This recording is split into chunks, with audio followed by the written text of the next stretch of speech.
Welcome to the Bulwark podcast and happy Monday. I don't know why it's happy Monday. What did we deserve for it to be Monday? A lot going on. The former guy having a rally down in Alabama.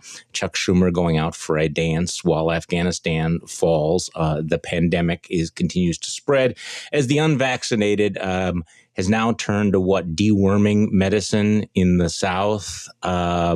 Meanwhile, Congress is back in session to deal with a massive infrastructure bill. The FDA finally gets around to giving final approval to the Pfizer vaccine. We just make sense of all of this. So, of course, because it's Monday, we have to have A.B. Stoddard back on the podcast. Happy Monday, by the way. Thank you, Charlie. Happy Monday. So let's start with the FDA, which finally got around. The Vogon-like bureaucracy took how many months to decide that, hey, yes, the vaccine that hundreds of millions of people have taken is actually approved. Is this going to make a difference at this point? Will this convince any of the people who don't believe in vaccines to finally take the vaccines? What do you think? I think that the administration hopes to use it as a talking point and to take away one of the unvaccinated population's talking points, but I don't think it does anything to move the numbers. I'm so relieved, Charlie, to see that the vaccination numbers are back up and that people's dying Facebook videos in the ICU with ventilators on, urging their unvaccinated friends to change their minds because they regret, not doing so. I think that's changing some minds, and that's bringing people out to get vaccinated. I think that the unvaccinated expressing regrets to the unvaccinated is the most powerful mover of the needle, and I don't think FDA approval is going to do much. I tend to agree with that, but let me give you the flip side of that the FDA approval will trigger more vaccine mandates. And the mandates do seem to make a difference. For people who have been waffling or wavering or doubting, if it comes down to, your job or the vaccine or whether you're going to go to school, it does seem to make a difference. I'm also I agree with you. And the studies, or the focus groups of the polls show that the biggest driver of mind changing is your employer insisting on it. So I think, that's great. I hope that, that's going to move the numbers in terms of mandate, but in terms of actually changing someone's mind who is not being mandated, right. Who's been told, on their Facebook feed that, it's going to make forks stick to your ear and everything. I don't know that the approval in and of itself would. No, you're right about this. Here's another maybe a positive sign. New USA Today Ipsos poll found by a margin of 72% to 28%. Americans said that mask mandates are a matter of health and safety, not an infringement on personal liberty. By 61% to 39%, they endorsed requiring vaccinations except for those with a medical or religious exemption. I'm not a theologian, but I kind of want to know what the religious exemption is. But so public opinion does seem to be shifting a little bit on all of that. You had a piece, by the way, on Ron DeSantis last week, who continues to think that pushing as hard as possible against any sort of public health mandate is his ticket to the 2024 election. It really is an extraordinary political moment for him, isn't it? It's so sick, Charlie.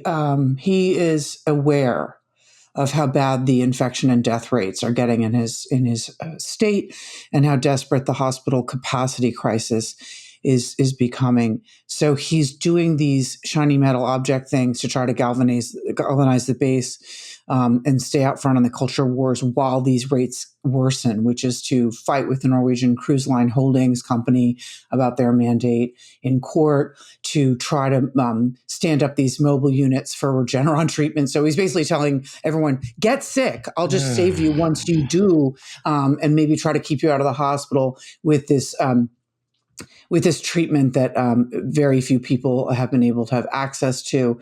And then, of course, he's fighting all these counties on the mask mandate. The numbers are moving against him. And I was told on background after my piece ran that his internal numbers are worse than his public numbers. Really? And so I'm fascinated by the polling that you just cited, and I'm heartened by it because, A, I'm an angry vaccinated American. I'm worried for the sick.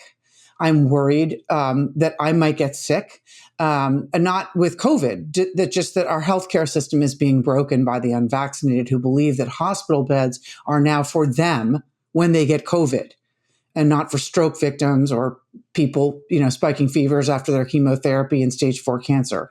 So the rage is really building across a wide, broad section of Americans. And I believe in some cases that, it definitely crosses party lines. And if you look at the crisis we're going to have in schools and just the rage that people feel that we are being held captive by this group of people who are going to build, they're going to spread the virus. It's going to replicate and then mutate into the next variant that we're not protected against.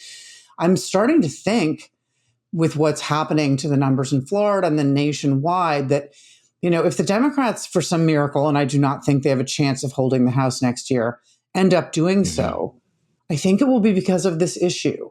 I think it will be because the Republicans doubling down on, against the public good, the common good, on this pandemic could really boomerang against them finally. It was one thing in the beginning, and then the Delta wave is a whole new thing. And I think a lot of Americans understand that Joe Biden has not lost control of the virus. It's really because of the people who refuse to get shots. Yeah, it is interesting. I think there was a story over the weekend that talked about the rage of the responsible, and I had a number of conversations where people said, "That's me," because I have done all the right things, and now my life is being affected and endangered by the irresponsible, the incredible recklessness. And by the way, I want to come back to this point you made about the Democrats and Republicans, and the Republicans who really do feel that the wind is at their back right now, and there's some polls that would support that, but they continue to embrace the crazy. And let me just play a little bit of a soundbite. This is from Alabama, the Trump Alabama rally over the weekend. By the way, we're going to get to a discussion of Afghanistan and Biden in just a minute. I just felt the need to back into it a little bit. During this speech, Mo Brooks, who was one of the most reckless Republicans, somebody who was one of the folks who was ginning up the crowd on January 6th, telling people, to take names and kick ass. He's actually being sued for it.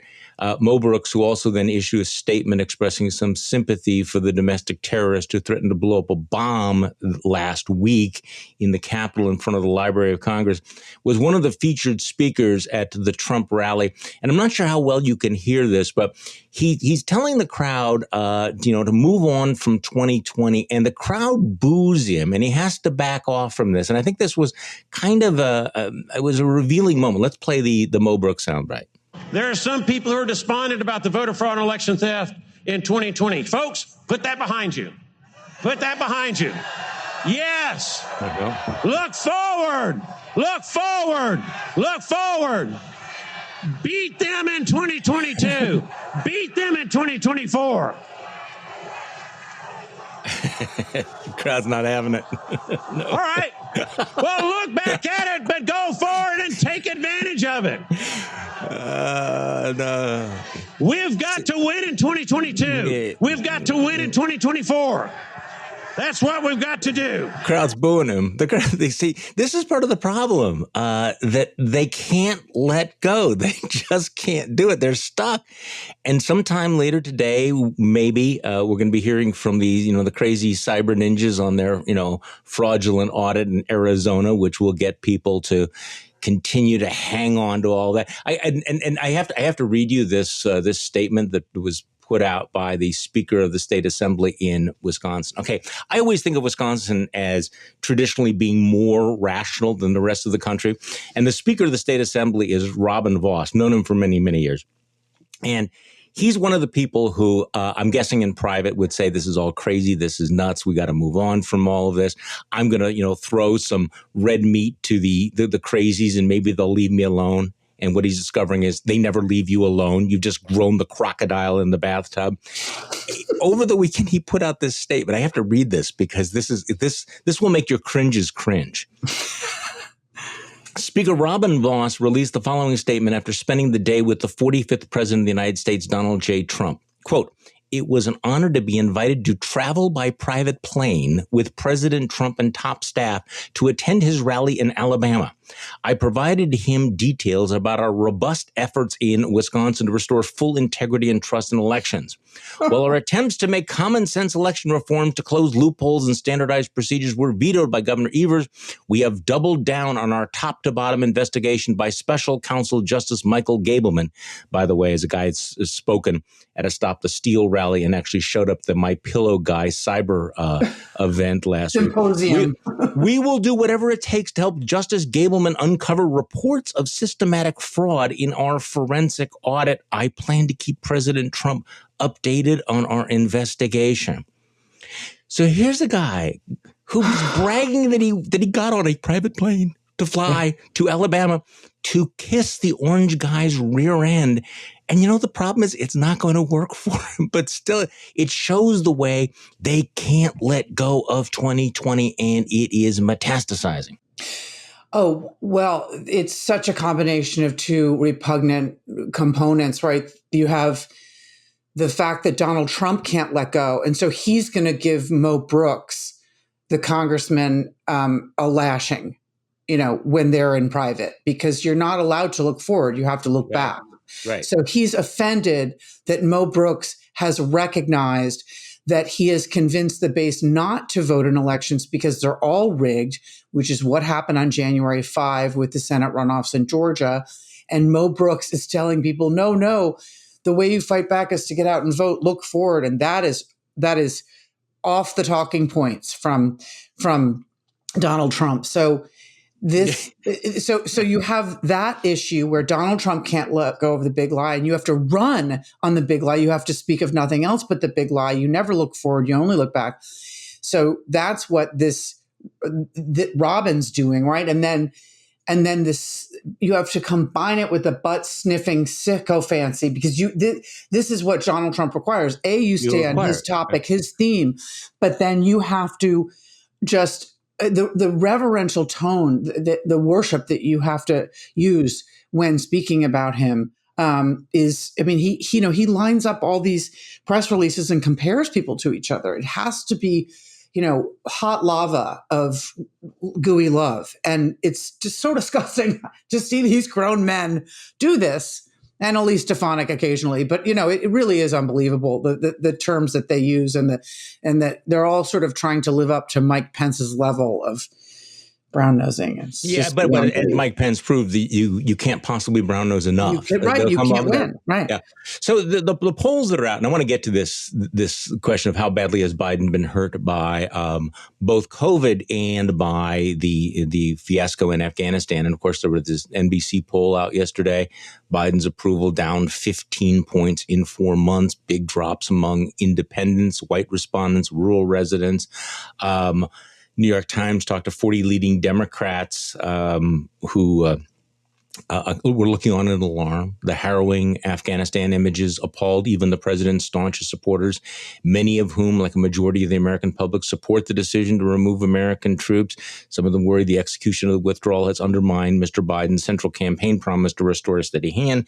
Congressional Republicans are all giddy because they think this is going to lead to a big shift in the midterm elections. And yet, before we move on to that, going back to Saturday night, there's Donald Trump, who's not only doubling down on looking back, and by the way, we have to mention, got booed when he suggested people take the vaccine. Another indication. Once you've unleashed the crazy, it's hard to put it back in the box. And then, of course, there was this moment, which it's going to get lost, but when you think of the most insane, reckless, irresponsible, dumbest members of Congress, at the top of your list has to be Marjorie Taylor Greene, but not in this Republican Party. This is what the former president of the United States had to say about Marjorie Taylor Greene on Saturday night. One of my favorite people. She's so smart. I hope she's around. She is an incredible woman. She's a brilliant woman, doesn't get credit for it, but we all know about that stuff. Marjorie Taylor Greene. Marjorie. Where is she? America's sweetheart. She's great. Great. She is great. She's a warrior. Yeah. She's a warrior. Everything I said about Georgia is true, Marjorie, right? Yeah. Yeah, they really love that. So, look, I think it's overwhelmingly likely that Democrats are going to lose control of the House. But if they don't, it will be because they have embraced the crazy, and they're being required to embrace the crazy. Right. Now, what is concerning is that I speak to people who do polling about these democracy issues, and it doesn't move the needle. So what'll be interesting to watch, Charlie, in the next year, between now and next summer, with the work of the 1-6 committee, is to see where those numbers go in terms of whether a broad swath of the population continues to pay attention to these issues, because I think a lot of them, like my friends away from politics, thought after Biden won, they could just tune all this out, go back to their life, and they catch the occasional political news every 11 days from the Today Show. So this is what we're dealing with. I think the COVID denialism from the Republican Party hits closer to their life than the fact that the Republicans are going to take the House back in 2022 and steal the next election in 2024. This is not on the radar screen of most people I know, who are not paying attention to it as you and I are, and your listeners, at a granular level. So this is a really big problem for the Democrats, is that people are not engaged on this, the fact that the constitutional order is going to break down at the next election. So what's interesting about, what's terrifying about Marjorie Taylor Greene and Donald Trump and the big lie is that every time they belittle 1-6 and render it this, whitewash it into this patriotic picnic, and every time they evangelize on the big lie, they lead to the potential, they're stoking violence. We're going to have future violence because of what they're doing.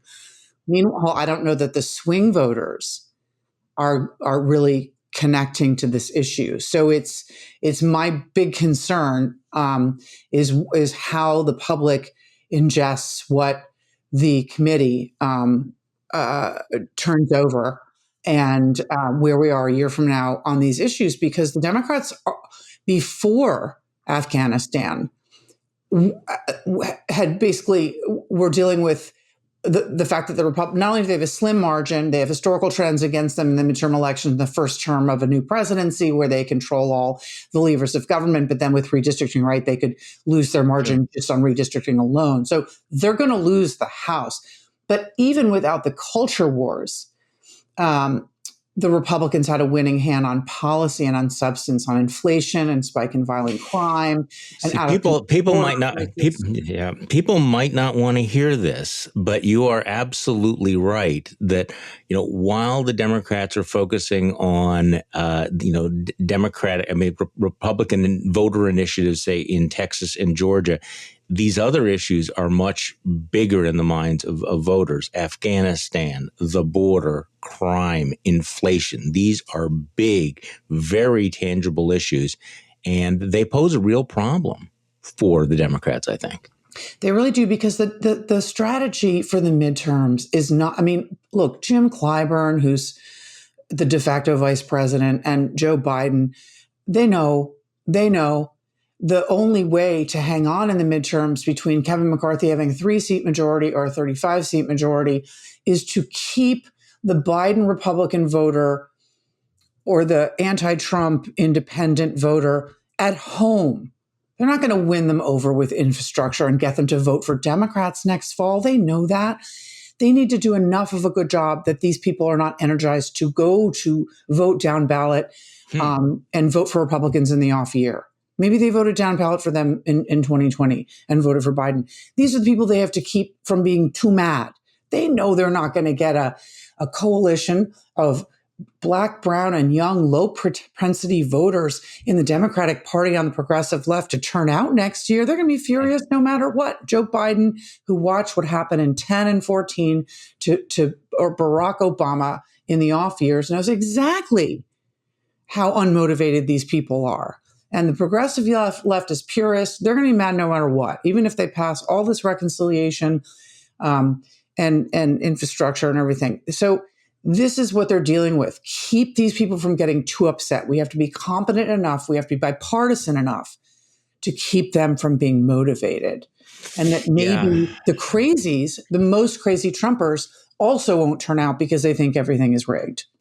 No, right now, this feels more like 2009 in terms of the motivation. Yeah, where you have people who are fired up. So how badly has Joe Biden been hurt? I'm looking at the poll numbers, and there's a lot of things, a lot of danger signs here about Afghanistan, and et cetera. But I also, part of me is thinking, it could have been a lot worse. Biden's approval is 49% in Gallup, which is his lowest to date, but statistically unchanged from 50% in July. So the question is, how badly has this hurt him? I said yesterday on one of the TV shows that he has three problems. He's got a credibility gap, he's got a competency gap, and he's got an empathy gap. He can fix some of those things, but I wonder whether or not the fact that this has really undermined the sense that the adults are back, that America is back, that he knows what he's doing, that some of that stuff's hard to put back together again. Once you've been disillusioned with somebody, it's sometimes hard to put it back together again. On the other hand, our attention span is notoriously short. So, 6 months from now, you and I are going to be talking, going, "Hey, remember when we thought Afghanistan was going to be a big deal? So, what do you think?" Charlie, remember all the times that you and I sat there for many years at episode after episode that Donald Trump would take us to, the deepest, darkest place, and then we would laugh that it would be forgotten in 3 weeks. Right. I think that you are right that the hit is to non-dug-in partisans. Independents were starting to leave Biden in the polls before Afghanistan. And that was because things felt out of control again with COVID. And they're worried about big spending and, this type of thing. They're not partisans and they're not wedded to keeping Joe Biden in office. Partisans who fear the Republicans, even if they're horrified over Afghanistan, will stick by Joe Biden no matter what. I think that one of the worst things he did, yes, to me, it's the credibility. I mean, I'm sorry, it's the fact that he was going to be competent and he was always empathetic. That he was I thought he was sick, Charlie, when he didn't come out for a few days and was at Camp David. I thought, this is crazy. Of course, Joe Biden's going to come out, and he's going to not have to be right. I've covered him forever. I know in his youth he had to be right all the time, but in his old age he doesn't. He's going to come out. And he's going to speak with reverence about the sacrifice that our men and women have made, and he's going to be empathetic, and he's going to be competent. And he wasn't. He kept doubling down and becoming defiant. And his criticism of the Afghans was so unseemly, and so it seemed like it felt like such a betrayal. So I think that the people who are not, dug-in partisans were really affected by the shame we all felt and the sadness we all felt. At the abandonment of our allies and just the total bungled management of the exit. So while the public remains supportive of his policies on withdrawing from Afghanistan, and I think those numbers will even get better in the next few weeks and months if they continue. And as of yesterday, I think there was an actual measurable turn in the operations. Right, they've expanded it now, with planes coming from all sorts of different places, so people don't have to be at the chokehold at the airport, which is so dangerous and is basically ground zero of a humanitarian crisis at this point. And they've hinted that they're going to extend the date. I think that if Americans look back, and it became more orderly towards the end, right. They will remember this differently. With, as you mentioned, the short memories. But I do think he just came in to be the un-Trump, that he wasn't going to have chaos and he was always going to be kind. And to see him defiant and to see him almost verging on a little bit of the cruel, and to see it seem so crazy, right? How did they not know? How did they overestimate both the strength of the Taliban and the weakness of the Afghan forces at the same time, right? That doesn't seem credible. So I think it will sting for a while, and I'm not I'm not sure he gets it all back. But Donald Trump never got past 49%. Biden comes in to the midterm elections still with a stronger position than most presidents do. And that's interesting to me. Yes, it's a steep drop, but he's still at a high place. Yeah, and I agree with all of those criticisms, and I think that the fact that it went to those two things, the fact that he was supposed to be more compassionate and more empathetic, and he didn't sound that way, at least initially, and of course the competence issue. The flip side, of course, is the bad faith criticism that we're getting from some of the Trump folks, which we just need to mention here. Oh, we have to. So Mike Pompeo. Claiming that he and Trump had kept Afghanistan stable. They never trusted the Taliban. I mean, the reality is that Donald Trump and Mike Pompeo surrendered in the most abject way to the Taliban, undermined the government in the most dramatic possible way. Not only surrendered, but forced the government to release 5,000 Afghan of fighters. So the flip flop there, and also the complaints about not getting more Afghan translators out when in fact Stephen Miller and the other nativist Trumpists did everything possible to make it difficult to give out those visas. And then, of course, you have, and by the way, I would urge people to read Will Salatin's piece in Slate on Mike Pompeo lying about this. And then you have Nikki Haley yesterday going on Fox saying that Biden surrendered to the Taliban and forfeited all leverage by setting an August 31st deadline to withdraw troops. But then she also defends the 2020 Trump-Pompeo surrender with the Taliban, which removed nearly all the troops and set a May 1st, 21 deadline to withdraw the rest. I mean, her lack of good faith, her intellectual dishonesty is kind of breathtaking.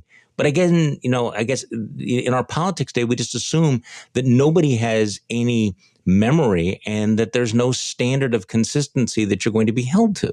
That was one of the most frustrating things about the Trump years. I mean, the ones where he actually held office, even though we're still in the Trump years, is the idea that they just treat their voters as such stupid, uninformed people who will never check the record and care if they do. And yes, Nikki Haley has gone all in and thrown her soul out the car window in pursuit of her future political career, which is going to be so different than her past one. I too highly recommend Will's piece on Pompeo. The part, Charlie, that is so grating is the fact that, that Pence and Pompeo talk about the stability and everything. I mean, they basically gave the Taliban everything they wanted, and they let them release all these prisoners. And Mike Pompeo promised us that the Taliban was going to destroy Al-Qaeda. Yeah. They are integrated, not only providing safe haven for Al-Qaeda, they're integrated and supportive of Al-Qaeda. And that's a huge part of our current problem, which also Joe Biden's trying to downplay. But the Trump officials pretending that they didn't completely surrender themselves. They locked the Afghan government out of the negotiations, and they kneecapped them from that moment forward, so that the Afghan government was never going to be able to stand up when we left.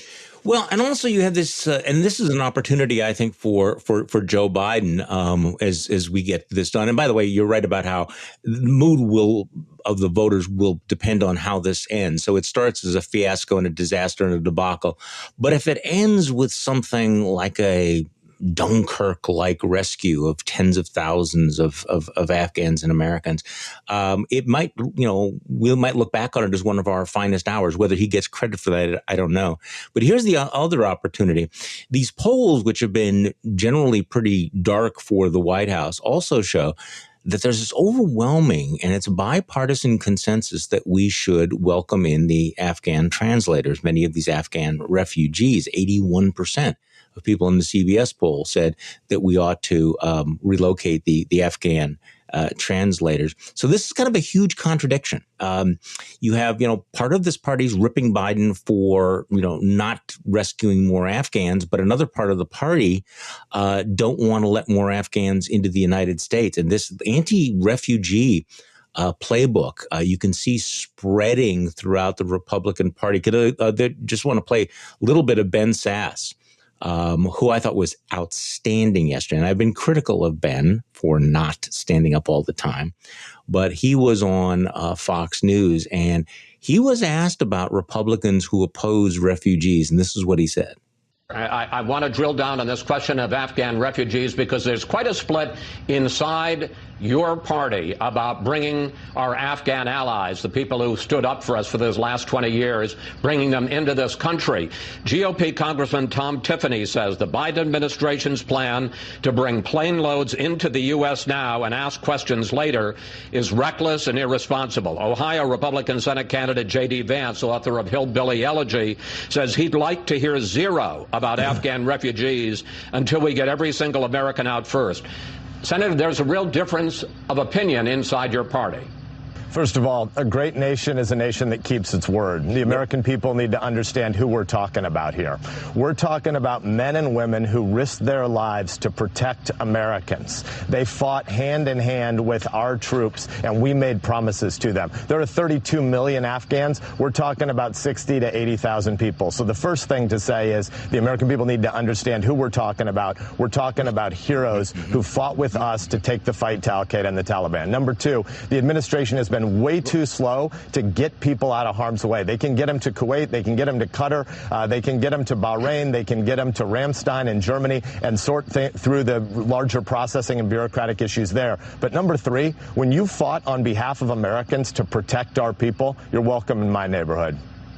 That was good stuff. Wasn't it? I mean, look, I knew we'd find something to be happy about, Charlie, on Monday morning. And that polling I worked hard. That polling is very heartening. And Ben Sasse, of course, is right. And of course, there's a divide in the Republican Party on refugees, and too bad for that. Too bad for them. Mitch McConnell is supportive. James Inhofe is supportive. I mean, I think that the naysayers are going to get left behind here. If they want to raise money off of it, that's fine. But this will be a big theme, though. I mean, this is Tom Tiffany is a congressman from Wisconsin, and they're bringing many of these refugees to Wisconsin. This is going to be a big issue here. And I do think that at some point, that if Joe Biden and the Democrats say, look, embrace that message that you just heard from Ben Sasse, this is what a country does. And by the way, Biden did say this on Sunday.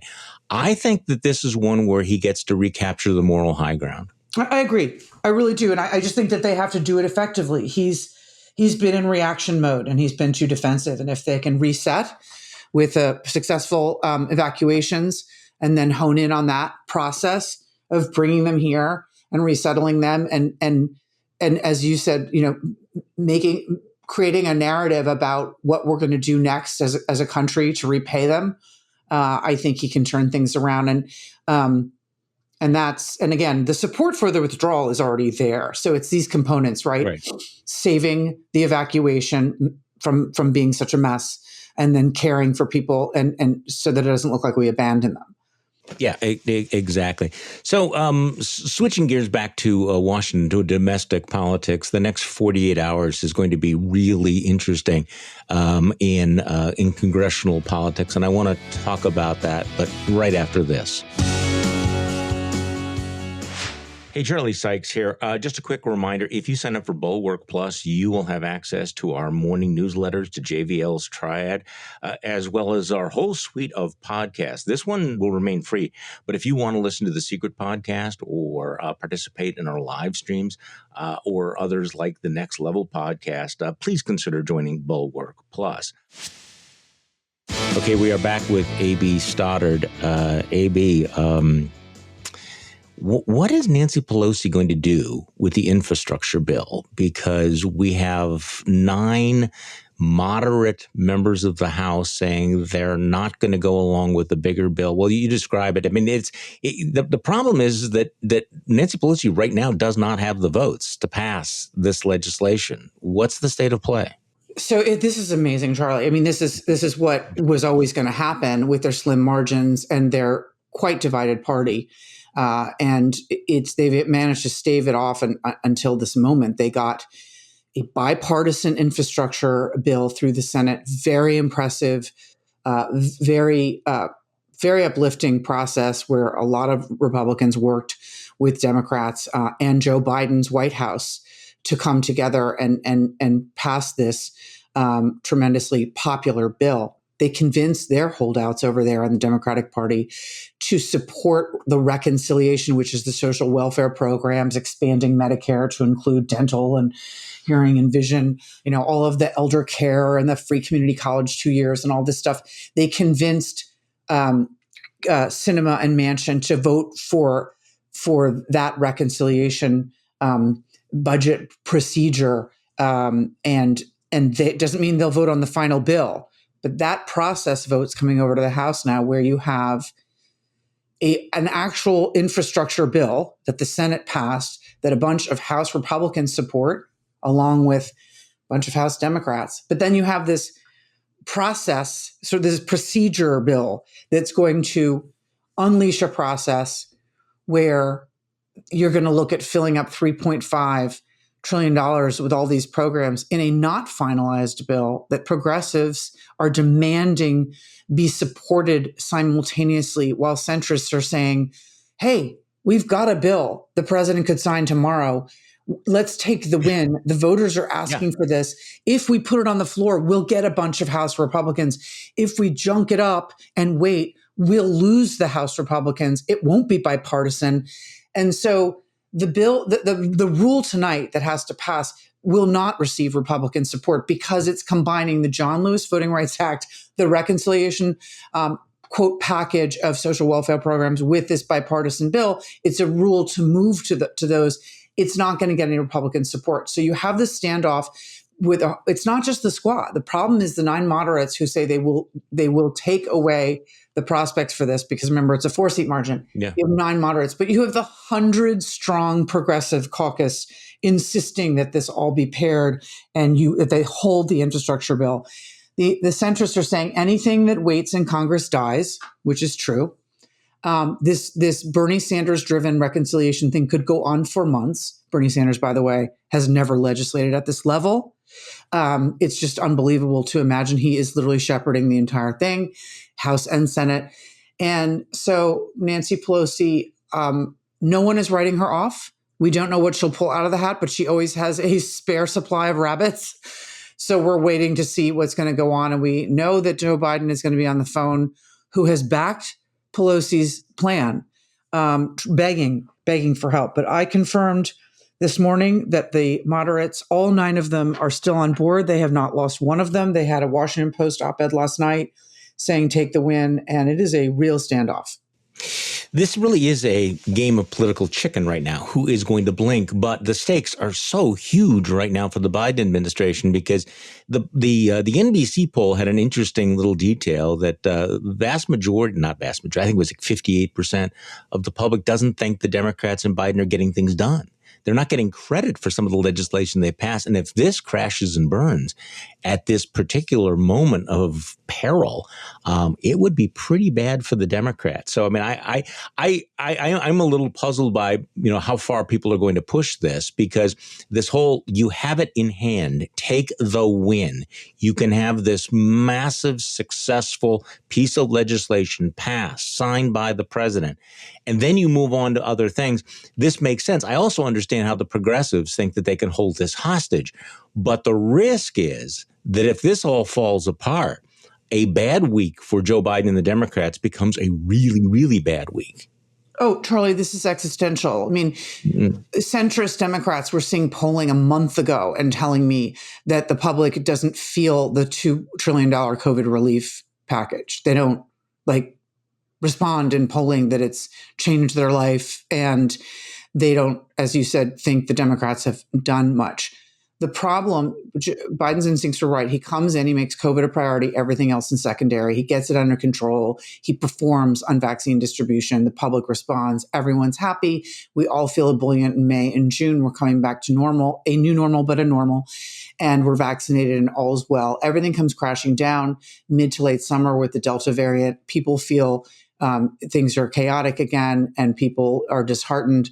And now Afghanistan. If the Democrats cannot pull this off, forget it. Maybe it's a 50-seat win for Kevin McCarthy next year. I don't know, but this is existential, and you are right. I mean, I think if I were advising them, what I would do is I would try to secure police reform quietly with Senator Scott, who's been working with Senator Booker and Congresswoman Bass, who, by the way, both those Democrats have been silent this entire time, meaning that they're negotiating in good faith. They have never bashed the Republicans. The black swan event for Republicans in this town is if Joe Biden managed to pass, if he dumped the progressive left and did Senator Scott's compromise on qualified immunity, didn't eliminate it, but handed it off to police departments instead of officers themselves.